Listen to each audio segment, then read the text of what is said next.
I'd like to talk about feelings and emotions and thoughts. I know the distinction between thoughts and feelings and emotions. We mean the same when we say feelings or emotions. Emotion is response to the mix of vibration.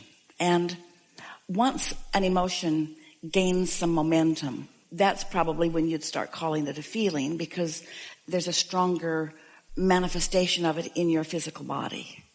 And all emotions are in response to the mix of thought between what you're thinking and what your inner being is thinking in any given moment. I feel very much in alignment a lot, and I experience this guidance. It's almost like swimming in the ocean of good feeling and good thoughts. Yeah. And yet I desire to physically feel excitement, or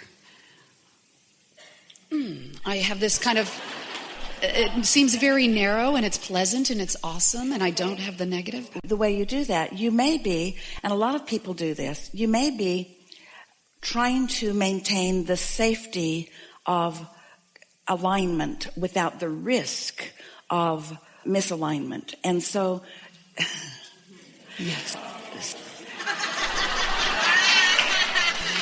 That's what I came for.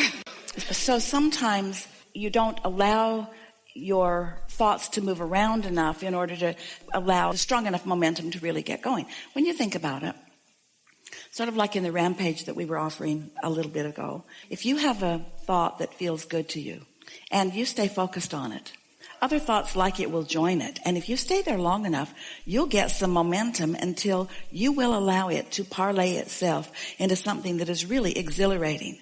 But most people are too objective for that. So you're thinking the thought about what you want, but then another thought slips in, and thinking about what you want, and then another thought slips in. You following? What I do want, what I don't want, what I do want, what I don't want. It's interesting that we're having this conversation because just this week, Esther had a first-time experience during meditation, because she, like you, is wanting to be aware of what receiving mode she's in. In other words, you're always in a receiving mode, but from what broadcasting tower am I receiving? And of course, she wants to receive from the broadcasting tower of source energy. But you don't always, because there are things going on and you have habits of thought about different things. So Esther sat to meditate. Now, she's been listening to us, especially lately. We've been putting a lot of emphasis on meditation and saying that the point of meditation is to quiet your mind as completely as you can, because when you stop thought, you stop resistant thought. And when you stop resistant thought, your vibration rises, and now you're in the receiving mode of your highest source. And that's when the good ideas flow, and that's when the magic begins to happen, and so forth. So Esther, on this day, had a particularly good meditation, only 15 minutes, that's what we recommend. And toward the end of the 15 minutes, she received what she knows is a download of thought. She knew she was receiving it from broader perspective because it wasn't anything that she'd been thinking about at all. And it involved some people that she has known and had some interaction with on one of her houses some years ago. And as the thought came about them, now, this thought swam in on the current of pure positive energy. She knew it for sure. But because the subject matter was something that she had a vibration that she had left in a different place, it swam in and she found the other thought right in the middle of meditation. This thought felt really good until she focused upon the subject of the thought, and then the thought that was activated before, where she'd last left that thought, became activated and sort of had a little dance. It was so interesting to Esther. Right in the middle of meditation, which is a quieted mind, she's contemplating, okay, now I know that thought was pure positive energy, and then I messed it up with this thought. And her question was, sort of like this question that you're asking here, Abraham, how does that happen? If I was pure positive energy,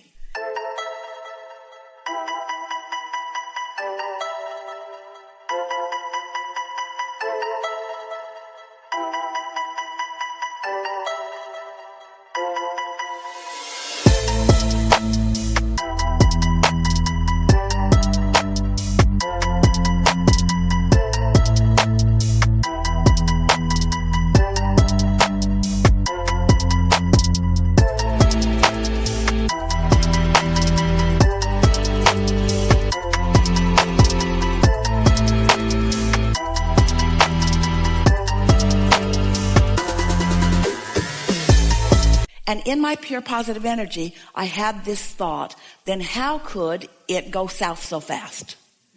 And we say, because your vibration relative to subjects is right where you last left it.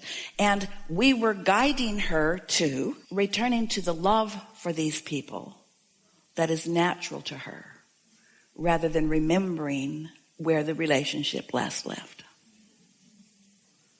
And she was so excited then when she completely came out of meditation. She knew that this was a bridging of belief. And further she knew, because she's been hearing us say, when you get tuned in and you're in the receiving mode, your inner being will lead you to the path of least resistance. Well, if there is resistance on the path, sometimes it is helpful for you from your high-flying disc, from your connection with source energy, to shine some light on something that does have some resistance, to release the resistance from it. And that's what happened for the most part. That subject's not the same subject that it was before. You following us? So Abraham, does that mean that my inner being has an attitude or opinion about everything that I have an attitude or opinion about? Yeah. So you always love those guys no matter what they did to me, right? Right.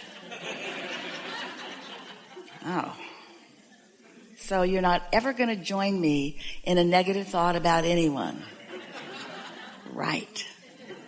So if I want to be fully who I am and fully in alignment with who I am, I got to find some way, if I'm going to think about that, of thinking about it in a way that allows alignment. And that's the process of bridging those thoughts. There are so many thoughts that you could think about that you could go through the buffet and just not choose those things and just choose the things you like.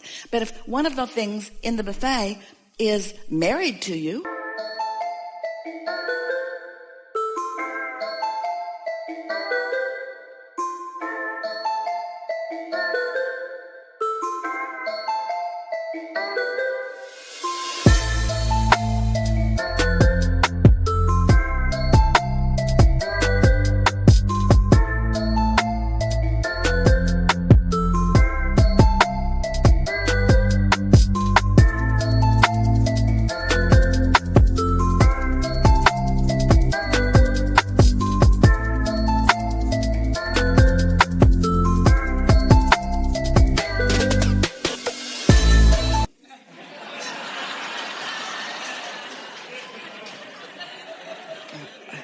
you might want to find a way of coming into alignment with yourself while you focus upon that person. So that's what you're reaching for, yes? The thoughts are easy for me to guide or be guided by. The thoughts are the easy. It's the physical feeling, like in my body. I know that we want manifested, but like when you talk about desire, I can think, oh, I'd like to do that, and but I don't feel. Well, then that's because you're not letting that thought run raucously through the woods long enough before you kill it with a contradictory thought. That's what Esther discovered. She could not have been more in alignment. She was in that place of deep breathing. She was soaring with the angels. She could feel her connection, and a thought came that felt so good, and then... And it was because she introduced a contradictory thought to it. But you see, she was in meditation in a place where she could really feel the difference. She could really feel the difference. And right now, according to you, you can't feel that difference because you're telling us something that you believe for sure that just can't be true. You're telling us that you're holding a positive thought and that it's not gaining momentum. Like that's natural. That's not natural. A positive thought will gain momentum unless you're introducing negative thoughts to it. I guess I've always held that the opening of every seminar, every meeting, you say, are you knowing what you're wanting? Yes. And I say sometimes, most of the time. Yes. Or not at all. But I guess I'm looking at the physical sensations. The physical sensation is guidance. It's emotion. And your physical sensation, if you're not getting to a place where you're soaring on a really regular basis, then you have thoughts that are active in your vibration that you're not admitting to. And Esther was doing the same thing. She didn't even know she was doing it. It was just easy to avoid that subject. A subject that she doesn't want to avoid. She wants to love those people. But she wasn't loving those people because she was remembering where she'd last left it. And they don't deserve to be loved.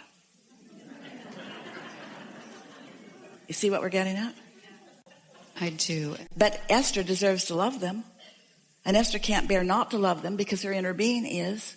So if it's someone that you can just avoid the subject of, then fine. Choose other thoughts. But if it keeps coming up, then you got to change it. We know you think you're asking a different question, but you're not. It's the same question. Law of attraction says that which is likened to itself is drawn. So if you are focused upon something and there's no resistance in it, that thought is just going to swell and become more, and the momentum of it is going to become more until everything is just going to feel so delicious to you that you just can hardly bear it. In Esther's dream last night, she was walking somewhere in some place that she doesn't even know that she's been, looking up into a sky that she doesn't even know exists, and seeing a moon that was more beautiful, and an owl flying, and a bat flying, and a seagull flying, and all these beautiful things flying. The dream was representing the vibrational absence of resistance that was going on then, you see. And it just got more and more beautiful. Then light came into it, and then the sky became beautiful. It was like the northern lights. It was like in her dream, she was allowing the universe to just add to it and add to it and add to it and add to it and add to it and add to it and add to it until it was nearly incomprehensible. In her dream, she couldn't even find words to describe it, and finally just gave up on trying to find any words and just enjoyed the beautiful festival that was happening all around. And that's what will happen to you anytime you pick a good feeling thought and stick with it. But law of attraction doesn't really let you pick a good feeling thought and stick right with it. If there's a subject that's active within you, or that was one time active within you, that contradicts that thought, the focusing upon things that you want will naturally release the resistance. That's really what we want to say to you. We'll say it to you in this way. If you have a desire that is strong enough, it doesn't matter what you believe, that desire will triumph. But the benefit of recognizing your emotions and catching yourself in the early subtle stages of a dip is essential to maintaining the control of the thoughts that you're thinking so that it can increase. I'm great at that. But it just brings me back to, not apathy, but it brings me back to this lovely feeling of joy and happiness and what you said earlier, which is I don't let it go. We can see how that's hard to take. Yeah. No, I love that. I love that. And now that I'm used to that, I want more. Feel what you're doing. I love this, but it's not enough. And there's lack in that vibration that holds it right there. Yay! Yeah. Clarity. Sometimes people think that what we're promoting here is bouncing off the wall enthusiasm. Well, that's fun sometimes, but it gets tiring. But something that is satisfying, just right. And sometimes bouncing off the wall enthusiasm is what's satisfying. And sometimes peaceful contemplation is what's satisfying. And sometimes an interest in something is satisfying. And so we think that if you'll just focus upon feeling satisfied, that the satisfaction will grow. But you're dissatisfied. You're saying, I want this feeling to become more. And that will slow it down. Really good. Really good. Enough?